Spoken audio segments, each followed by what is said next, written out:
May nag-interview, mami ko daw. Hindi ko kilala yung in-interview daw. Balita ko, sigurado ako 1,000,000% gawa-gawa nila yan. Mami Melita, si Mami Edith, si Mami Lorna. O tapos, si Karen at saka si Mami Melita.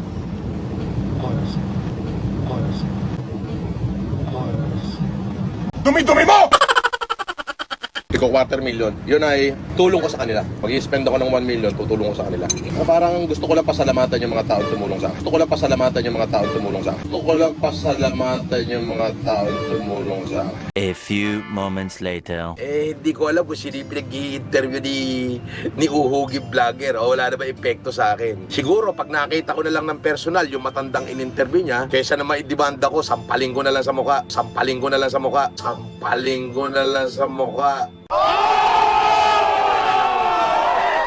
Okay mga kapenyo, pag-usapan ulit natin etong si Kamatis, si Kulaong pala mga kapenyo ko, no? Alam ko naman na na-miss nyo etong content natin patungo dito kay Kulaong. Inantay lang talaga natin na mag-upload muli etong si Makagago dito nga kay Kulaong, na kung saan sa wakas, finally, ika nga ni Makagago, sumagot na etong si Kulaong mga kapenyo, no? At sa pagkakataon na ito, talagang tinatanggi na niya eto nga si Madam Karen na taga UK. Wala nga daw siyang kilala na Karen mga kapenyo, no? Pero sa pagkakataon na ito, kitang kita naman sa video na talagang binanggit nga niya etong si Madam Karen, at bukod doon, sinasabi niya pakibigyan nga raw ng 250,000. Puki. Ang lupit po talaga, Kamatis. Kulaong pala po. Dami ko talagang tawa sa tao na to mga kapengyo, no? Talaga naman, marami pa rin palang nalolokong mga OFW to at mga followers niya, no? Hanggang sa ngayon, hindi pa rin namumulat yung iba sa katotohanan na talaga naman na pinagloloko lang sila ng kanilang amo. At tara mga kapengyo, wag na natin patagalin at sabay-sabay natin panoorin etong ang awareness na naman mga kapengyo, para naman maliwanagan, makita talaga ng mga nagpapalipad na OFW kung sino-sino ang mga niloko nitong taon to. At tara mga kapenyo, panoorin nga natin yung pag-expose na naman ni Makagago Wazapmen dito kay Kulaong. Si Kuraming, Mami Edith, at si Ma'am Lorna Rutherford, at saka si Karen Whitmore. Yun! And then once na lumabas na ho, etong si Madam Karen Whitmore, ngayon, ang sabi niya ay... May nag-interview, mami ko daw. At saka si Karen Whitmore. Hindi ko kilala yung in-interview daw. At saka si... Ahay, patay ka dyan, puta. Tarages, no? Sabay hindi na niya kilala mga kapenyo. Kaya pala, etong si Madam Karen or si Mami nga, talaga naman sobra-sobra ang galit sa interview nga ni MG sa kanya dito kay Kulaong mga kapenyo, no? Na kung saan, kinakaila na nga daw talaga siya nito ni Kulaong. Pero hindi siya makakawala dahil may mga padala, may mga resibo kung kanino pinadala ni Madam Karen etong ang pera. At walang iba yan kung hindi etong ang si Dodong, na kung saan kanang itlog, kanang kamay, kanang kamay pala neto ni Kulaong etong si Dodong, na kung hindi man eto si Kulaong na umamin, yari ka rito Dodong. Kaya kung ako sa'yo, bumaliktad ka na rin, kumanta ka na kay MG. Malaki-laki ang offer ni MG ngayon, maganda-ganda, kaya Casper, lagi sinasabi sa'yo ni MG, Casper, lumantad ka na rin at kumanta ka na, puta. Dahil iisa-isahin talaga kayo ni Makagago. Maniwala kayo, real talk, hanggat nasa tama ang pinaglalaban ni Makagago, dali kayo dito lahat. Si Karen Whitmore. Balita ko, sigurado ako 1,000,000% gawa-gawa nila yan. 1,000,000%, ha? Grabe naman yan, Norman Gusgusin. Kahit ata si Satanas, hindi kayang magsinungaling ng tulad ng ganyan.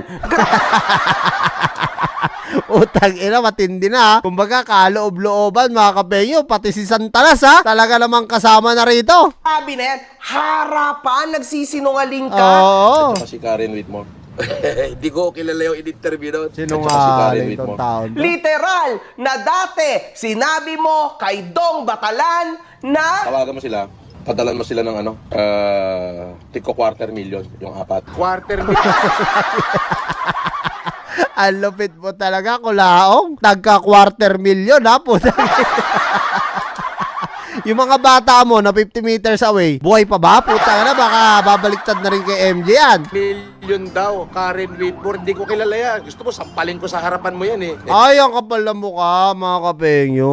Kaya pala galit na galit si Mami dito, no? Mami Karen. Kapal na mukha. Gusto daw ba natin, ha? Eh, sampalin niya, no? Sa harapan pa ni MG, etong si Madam Karen. Puta ragis, pagkatapos mong gatasan, makunat talaga ang mukha neto ni Kulaong. Real talk, mga kapengyo. Walang utang na loob ang tawag dyan. Hindi na niya kayang bayaran at hindi naman siya yung nakapangalan dun sa resibo. Kaya talagang kaya talagang malakas ang loob ng taon to. Kaya kung ako sa'yo, Dodong, no? Kasi kitang-kita yung mukha ni Dong dun, ni Dodong. Kitang-kita yung mukha, kita nyo naman mga kapengyo, di ba? Yung pagsabi ni Kulaong na bigyan nga raw ng 250,000. Kitang-kita yung mukha. So doon nangangahulugan na talagang kanang itlog, kanang kamay pala neto ni Kulaong talaga etong si Dodong. Yari si Dodong dito, no? Pag etong amo nagkaila na kasi kanya-kanyang na yan sila eh. Kanya-kanyang takas na yan sila, no?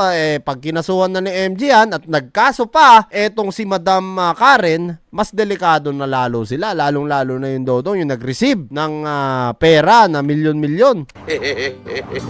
Quarter million, kilala ko ba yan? Magbigay nga siya ng litrato na nakita niya ako, magkasama kami o nag-usap kami. Bobo.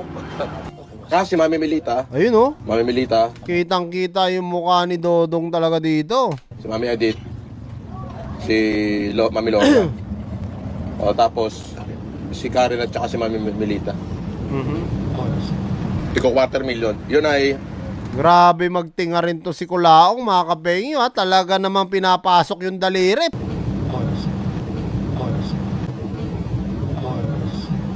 Dumi-dumi mo!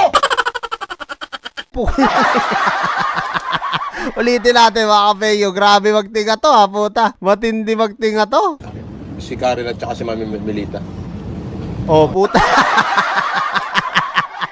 Puta, kita nyo? Pati germs ng kuko, pasok na pasok.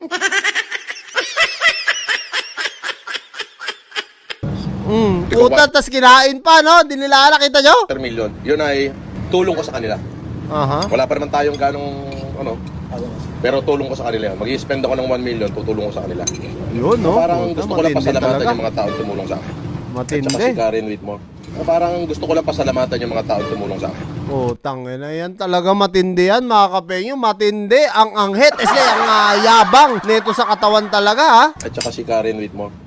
tapos ngayon, hindi mo na siya kilala? Hindi ko alam kung sino yung pinag-i-interview ni Uhugi Vlogger. O wala naman epekto sa akin. Siguro, pag nakita ko na lang ng personal, yung matandang in-interview niya, kaysa na maidibanda ko, sampalin ko na lang sa mukha. Oo, ang kapal ng mukha nito, mga kapengyo, no? Matindi talaga wala to si Kulaong. So ngayon, no? Talagang, kung ako kunyari lang solid fans ako neto ni Kulaong, puta, mag-unsubscribe na talaga rin ako. Lalayo na ako, mga kapengyo. Real talk. Kasi, puta, kita nyo naman gaano kakapal ng mukha nito, no? So kinakailanan niya. Pero doon sa mga dati, nung nahuhut-hutan pa niya, nababanggit pa niya, nasa shoutout niya. Bigyan pa nga raw ng 250,000. Antindi mo talaga, kamatis. Kulaong pala. O, di ba? At syempre, hugas kamay ka na rin. Yes. Kasi anong sabi mo? Nakakulong ka naman noong mga panahon na yan. Nako. So, paano sila nakakapagpadala ng pera sa'yo? So, ibig sabihin ba niyan, Norman Gusgusin, ay inilalaglag mo na si Dong Batalan? Yan, no? Dong Batalan. Kitang-kita, no? Vice Mayor. Yari ka talaga dito, Kulaong. Nako. Kaya, Dong, kung ako sa'yo, kumanta ka na. Galingan mo lang yung pag-awit kay MG. Mabilis ka usap yan. Sigurado talagang, imbis na wala kang sasahurin, baka maawa pa sa'yo si Makagago. Bibigyan ka niyan. Kaya, sabay na kayo ni Casper. Gago ka ba? Casper, lagi ka nang inaamo ni MG ha. Casper, tinatawag ka. 2 beses na yan! Tinatawag ka ni MG. Bumigay ka na. Ako, mahal ko pa yung buhay ko eh. Talagang nagawa ko lang yan kasi tigang ako. Pumiyok ka na. Galingan mong umawit, Casper.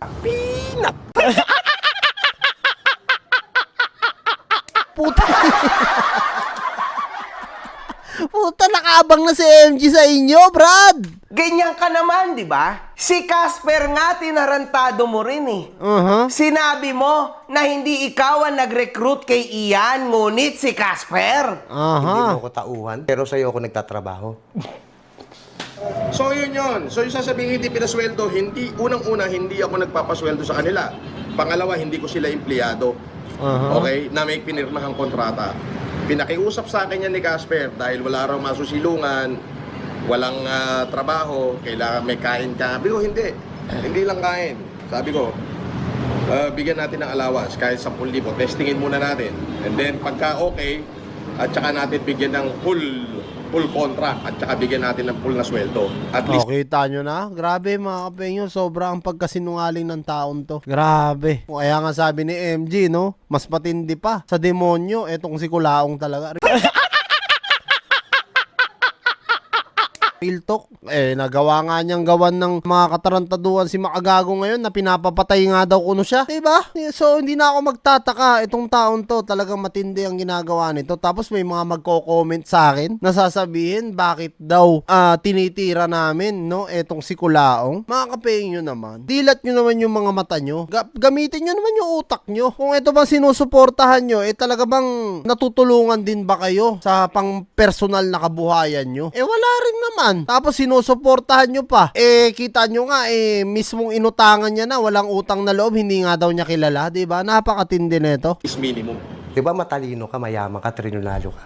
Asan yung pag-iisip kung di mo ko Ayun, tauhan? no? Pero kanino ako nagtatrabaho? Kay Casper ba? Di ba sa'yo naman, Sir FLM? O yun, no? Ni-real talk siya nito, no? Ng kanyang dating tauhan, mga kapengyo. Kita mo, tinawag ka pang Sir FLM, ha? Kumbaga, may respeto pa rin siya kahit papano. Hindi naman kay Casper, Sir eh. Nagtrabaho po ako kay FLM. Kaya magtataka pa ba kayo, mga kahombre ko? Kung kahit yung isa sa mga taong pinakamalapit sa kanya, nilaglag niya ng ganito. Dong Batalan! Ano na?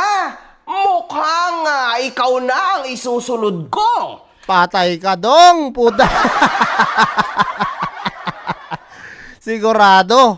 Ito sigurado, 200% to, mga kapengyo. Kalaboso ka rito, dong. Lalo na pag hindi umamin itong si Kulaong at itinatangginan niya nakilala niya si Karen, no? Itong si Mami Karen. Hindi na daw niya kilala at ang nagre-receive ng pera, itong si Dong Batalan. Delikado ka rito, dong. Kaya kung ako sa'yo, kakanta na ako kay MG. Galingan ko ang pag-awit. Tapos, tumakbo ka pa ata ng pagka-vice mayor. Kumbaga, malilintikan ka rito, madadamay ka, kawawa ka, pati pamilya mo, mawawala ang kabuhayan mo pag nakulong ka. Kasi, sure ball, no? Napasok ka talaga sa bitag dito. Dahil unang-una sa lahat, kitang-kita talaga, no? Yung pinagpadalan ni Mami Karen ng pera na patungo sa'yo. Yari ka. Talagang kailangan ng malaman ng mga tao kung sino ba talaga ang tumulong kay Norman Gusgusin. Ayun. Yari ka dito, Dong. Yung mga gunner mo, nasa labas. Yun, yung gunner, oh. Huwag ka mo lumapit 50 meters away. 50 Ano meters. ba yan? Kung ako sa'yo, naalala ko nito mga nakaraan. Ang asbag mo pa. Magsasalita ako. Depende kung magbabayad ka. Yan, oh. Ngayon, ito ang masasabi ko sa'yo. Magsasalita ka ng sapilitan ng libre. Atay, kang bata yes! Alam mo kung bakit, Dong? Kasi masisira ka dito. Kasi literal na kahit ang bossing mo, wala kang magiging choice. Magsasalita ka na libre. O yayariin ka ng mga mamis na pauwi na ngayon sa Uy, Pilipinas. Nakapangalan pa naman sa'yo lahat yung mga resibo. Eh, ngayon, paano na yan? Nilalaglag ka ng boss mo? Oo! Patay kang bata ka. Talaga, iiyak ka ngayon dito, Dong. Eh, imbis na sana, pwede ka pang bayaran ni MG. Ngayon, nagbago na ang isip, no? Eh, hindi ka na ata babayaran. Nagsapilitan ka nang magsasalita talaga. Dahil, yung boss mo, tinatanggi na si Madam Karen eh. Kumbaga, ikaw na ang pwedeng ipakulong ni Madam Karen. Sigurado yan, pauwi na pala ng Pilipinas. Naku po, Dudong. Dudong, delikado ka. Yari ka ngayon, Dong! Gusto mo pa ako magbayad? Ulol! Ulul! Walang ganon! Unggoy!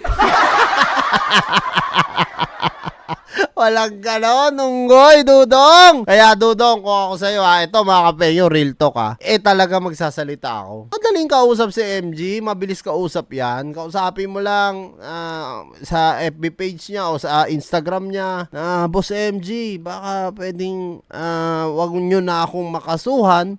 Kausapin ko na lang si Madam Karen at aamin na ako kung kanino napunta talaga yung pera. Diba? Baka sakaling magbago, no, ang isip o ang ihip ng hangin at hindi ka na makasuhan ni Madam Karen. Kasi pag nagkaso talaga itong tinatawag nyong matanda, delikado talaga kayo dito. Akala nyo nagbibiro si MG? Akala nyo sasantuhin kayo? Hindi, lalong-lalo na yung perang pinadala sa inyo napakalaki, no? Kaya delikado talaga kayo. Istapa yan, Dodong. Ha? Kaya kailangan galing-galingan mong umawit at kumanta kay MG para at least mailigtas mo rin ang sarili mo. Dahil kung ipaglalaban mo pa rin yan at mahal na mahal mo talaga etong si Kulaong, talagang dediretso ka na rin sa kalaboso. So yan mga kapenyo, kung kayo nga ang tatanungin ko, ano nga masasabi nyo dito sa pagsasalita na ngayon ni Makagago sa pagtanggi nga neto ni Kulaong kay Mami Karen? Comment nyo na lang down below lahat ng opinion nyo at lahat-lahat po yan mababasa ko. Maraming salamat mga kapenyo at kita-kits na lang tayo sa mga susunod kong